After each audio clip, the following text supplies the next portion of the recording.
Are you having trouble with your Eufy RoboVac 11s, or do you just want to give it a fresh start?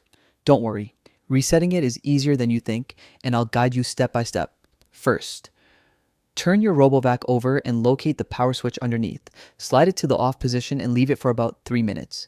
This allows the battery to fully discharge, giving your vacuum a clean restart. After waiting, switch it back on and place it on its charging dock or any flat, clear surface.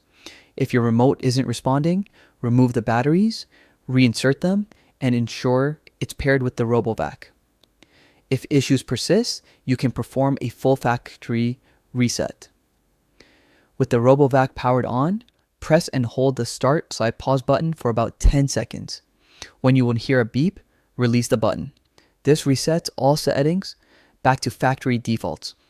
Next, test your RoboVac to make sure everything is working properly. If it still acts up, check for any blockages in the brushes, wheels, or dustbin.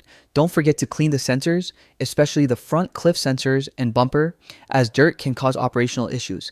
If after all this, your RoboVac still isn't performing, it may be time to contact Eufy support for professional assistance. And that's it. A quick and easy way to reset your RoboVac 11s and get it running smoothly again.